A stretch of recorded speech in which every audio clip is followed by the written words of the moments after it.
Hello and नमस्ते फ्याबुलो सबैजनालाई है। तपाईँहरू के कस्तो हुनुहुन्छ, सन्चै हुनुहुन्छ ल। म पनि एकदमै सन्चै छु र आज चाहिँ मेरो मिटिङले गर्दा फटाफट म मिटिङतर्फ गएँ भाइ र दाहरूसँग है।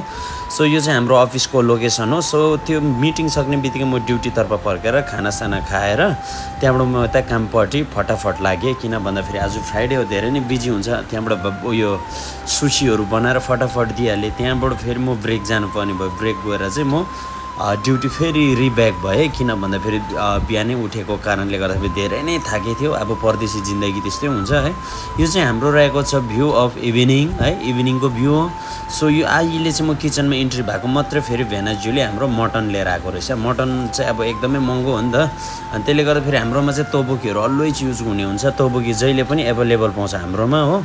अनि सो तपाईँहरूलाई पनि खानु मन छ भने आउनुहोस् रेस्टुरेन्टमा है, अनि एकदम मजाले इन्जोय गर्नुहोस्। अब के गर्नु है, हामी त अब परदेशी जिन्दगी यस्तो छ जिन्दगी। सो त्यही भन्दै मैले चाहिँ यहाँनिर हाम्रो के सिक्नेहरूलाई के सासागिरीहरू सिकाउनु थालेँ। त्यहाँबाट यस्तो गर्नुपर्छ भनेर सबलाई मजाले पनि बनाउनु थाल्यो। मैले सबलाई देखाएँ अनि सासागिरी बनाएर म फेरि यता अर्डर हल्का बिजी हुन थाल्यो, अर्डरतर्फ लागेँ। किन भन्दाखेरि अर्डर पनि निकाल्नै पर्यो। अनि भेनाले चाहिँ यो कटहरू लगाएर एकदम मजाले उयो गर्दै थियो। त्यहाँबाट साथसाथमै सुसी पनि नानालाई फटाफट बनाउनु लागेँ। त्यहाँबाट स्पेसियल कुरो चाहिँ के हो भन्दाखेरि आज हाम्रो सोल्टीको बर्थडे रहेछ। यो त हाम्रो लागि पनि एकदमै सरप्राइज भयो। किन भन्दाखेरि अब सोल्टीको बर्थडे भनेर त हामीलाई थाहा थिएन र पनि केही छैन, हामी है आफ्नो सोल्टीको बर्थडे हो भनेर सेलिब्रेसन गर्नु हामी टिमै निस्केर बस्यो। अनि सरले चाहिँ फटाफट लाइटरहरू बालेर मलाई पनि बस्नु भन्नुहुँदै थियो। म चाहिँ किन नबसेको भन्दाखेरि अब मेरो त किनकि भिडियो त बनाउनै पर्यो भनेर टक्कै सोल्टीले चाहिँ खुसीसँग बिचरा है अब यो केकहरू काट्नु भयो। ठिकै छ अब है, अब के भन्नु, स्विट 26 को भन्दै अब उहाँले केकहरू काट्नु भयो। ठिकै छ, अब सबैजनाले विस गर्नु होला मजाले है, रमाइलो गऱ्यौँ। अब किन सालमा एकखेप आउँछ नि त यो जन्मदिन भन्ने चिज है, जहिले तहिले आउने होइन, सालमा एकचोटि आउँछ। मनाउँदा फेरि त रमाइलो एकदम खुसी साथमा मनाउनु पऱ्यो नि त। त्यही भएर अनि त्यसले गर्दा फेरि उयो के अरे बहिनीहरूले पनि केकहरू खुवाइदियो सबैजनाले एकदम खुसीसँग है।